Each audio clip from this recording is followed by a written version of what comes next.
Alors c'est pas mon habitude de faire des vidéoblogs pendant mes déplacements.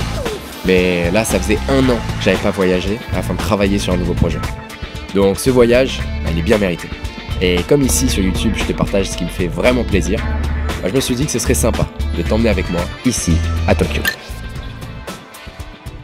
Bon, alors c'est le matin ici à Tokyo, je garde ma routine de travail, c'est une des raisons pour laquelle, de manière générale, quand je fais des voyages, on aurait tendance à penser que je veux pas voyager trop longtemps pour pas être hors du travail pendant trop longtemps.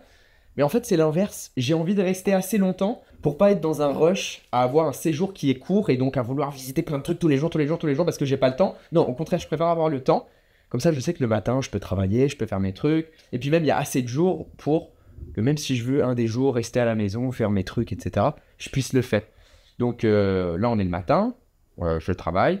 J'ai pu exécuter hier une position sur CAD yen, donc dollar canadien contre yen japonais. Et du coup, comme je disais, le fait que pendant mes voyages, je puisse avoir voilà, ici mon propre bureau. Alors même si c'est un bureau japonais, je t'avoue, ça fait un peu mal au cul, ça fait un peu mal au dos, etc. C'est pas le setup dont j'ai l'habitude.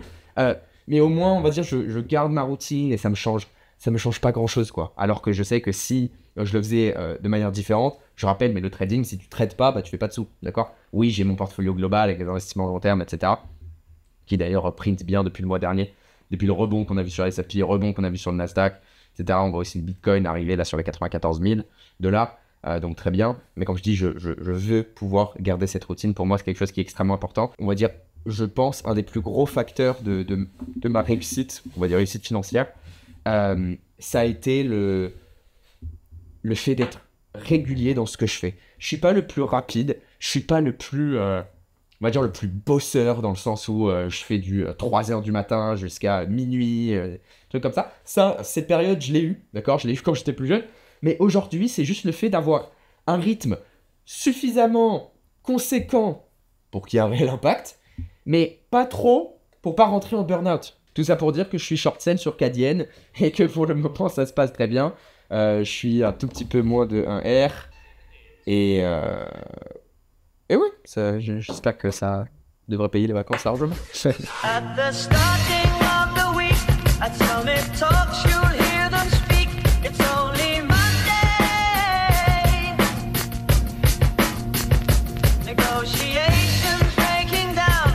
See those leaders start to frown. Un truc qui est impressionnant ici, c'est que Tokyo, c'est la ville la plus peuplée du monde, devant Delhi, devant Beijing. Et alors, juste regarde-moi qu'il y a. Incroyable. C'est qu'il n'y a jamais de bouchon. Il n'y a pas de bouchon. Parce qu'apparemment, les transports sont extrêmement bons, extrêmement ponctuels. Apparemment, si tu as ne serait-ce que 2 minutes de retard, tu as une apology, une excuse nationale qui est faite. Et quel contraste, par exemple, avec Panama. Panama, il n'y a personne, dans tout le pays, il y a 4 millions de personnes. À Tokyo, seulement à la ville, il y a 37 millions. Et il y a des bouchons partout, c'est un bordel pas possible. Alors qu'ici, en fait, c'est tellement, j'ai envie de dire, bien organisé qu'il n'y a pas de bouchons. Et autre chose, en fait, que je ne savais pas, c'est que ici, la voiture, c'est pas forcément statutaire. En Europe, si t'as pas de voiture ou t'as pas le permis et t'as 38 ans, t'es un peu... Enfin, c'est pas ouf, quoi. Ça va pas t'aider dans la vie. Alors qu'à Tokyo, apparemment, vraiment... Et c'est vrai parce que quand on était... nous-mêmes, on a pris le métro. Il y avait un gars en métro, Audemars Piguet. Enfin, ça c'est pas du tout statutaire. On rentre même dans le métro actuellement. Et ouais, c'est absolument pas statutaire comme dans tous les pays western, quoi. Ah ouais, et l'autre truc, c'est que là, par exemple, on rentre dans le métro. On est quoi? On est en heure de pointe. Il est 17h15. Ouais. 17h15, il y a pas un bruit. Genre vraiment, personne ne parle. Et ce qui est bizarre, c'est que il y a énormément de monde, mais tu te sens pas du tout oppressé. T'as personne qui te fait les poches. T'as pas Tu te sens seul, en fait. bruit ambiant. C'est genre tout est calme, tout est silencieux. En plus, ils sont petits, donc On n'est pas tous carrés, tu vois. t'es On n'est pas vite tous, au-dessus de tout le monde. on n'est pas tous serrés les uns contre les autres, malgré le fait que ce soit blindé de monde en fait. Ouais, non, ça c'est absolument dingue. Et qu'est-ce que c'est bien, qu'est-ce que ça change de cet élément de sécurité, encore une fois, où, voilà, métro, j'en rigolais, mais je prends jamais le train, je prends jamais des bus, je prends jamais le métro. Et là, je prends le métro, mais c'est pas Enfin, la raison pour laquelle je le fais pas, c'est que normalement, ça craint, ça pue, c'est pas safe, enfin, y a rien. Voilà, je préfère payer plus et avoir un meilleur service. Là, honnêtement, j'ai du mal à le justifier, quoi. Le métro, c'est top. Mais réelle question au Japon, peut-être il y a des bandeurs de Japon qui regardent cette vidéo qui vont savoir me répondre. Mais c'est quoi ce délire à vendre que de la merde, à vendre que des petits objets? Alors là, c'est des peluches, disons que ok, mais alors le comble pour moi, c'est regarde. Bon, ça aussi, ça ne sert à rien, mais regarde, voilà, typiquement, regarde. Là, on a c'est des genres de, mais c'est pas des jouets, c'est des figurines de merde qui jetables clairement dans des boules. Et ils sont addicts à ça, genre, regarde. Quand ils sont là, ils adorent. Et en fait, vas-y, viens voir, pour avoir plus de contexte. Genre, non mais attends, t'es marre. Si, regarde, c'est pour avoir ce genre de merde, ou pour avoir ce genre de merde, ou... Et le pire, c'est que enfin, je comprends pas vraiment, mais j'ai en incompréhension. Et regarde le magasin d'argent, ça vend que de la merde. Et en fait, il y a une culture du truc qui sert à rien, du truc petit que tu jettes. Mais je comprends pas, ouais. Ça, vraiment, je suis choqué en fait. Parce que mon cerveau business me dit... Genre, peut-être c'est des gens qui font des collections ou des collections d'objets. Mais je veux bien un collectionneur, mais tu collectionnes un truc un peu... Voilà, tu collectionnes des montres, tu collectionnes un truc. Je comprends pas, frère. Je comprends pas. S'il y a quelqu'un qui a la référence... Enfin, qui comprend le délire, je suis chaud de comprendre le DEL. Mais j'ai l'impression que c'est ce truc de consommation rapide, là, où t'achètes de la merde parce que ça coûte que dalle et... Peut-être t'es content pendant... Mais vraiment, en plus... Alors là, il y en a comme ça, mais c'est partout, genre, partout, il y en a énormément. Et tu vois les locaux, c'est des oufs, ils sont trop contents, genre. Ils voient ça, ils sont tout excités comme ça.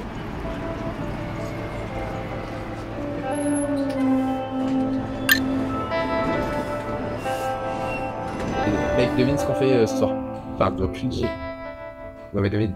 Je me foutrais les feux. Comme ça, je rentre. Je vais te donner un indice.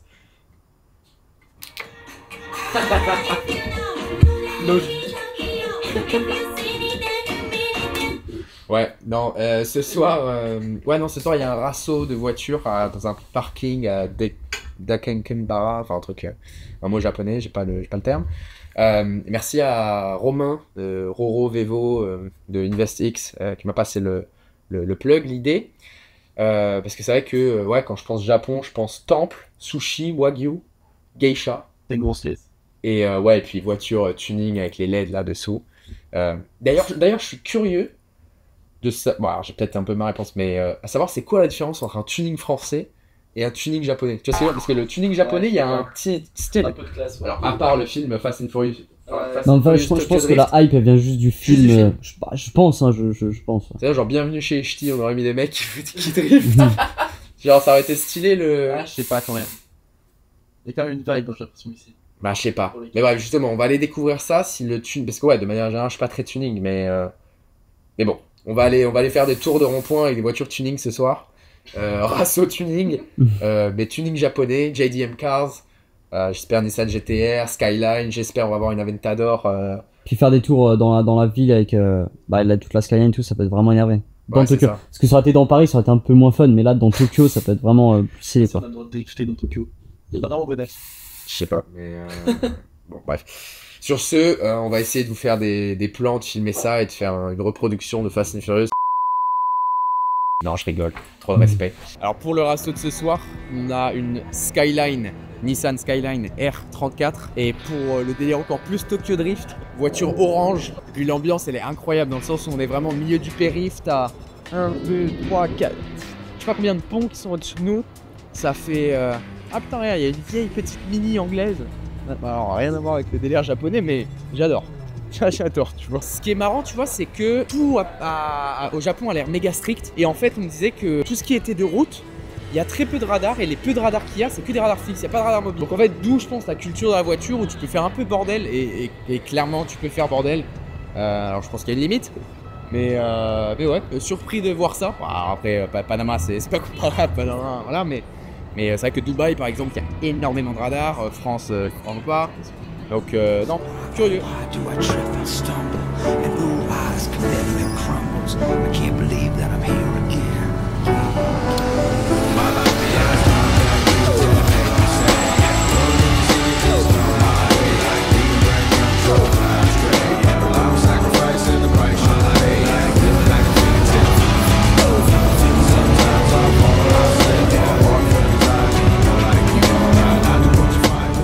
Comme tu sais, j'essaie toujours de garder le rythme de une vidéo par semaine. Donc parfois, s'il y a des vidéos avec un peu moins de valeur, qui partagent un petit peu plus mon quotidien, comme cette vidéo, j'espère sincèrement que ça te plaît, et fais-le moi savoir dans les commentaires si c'est le cas.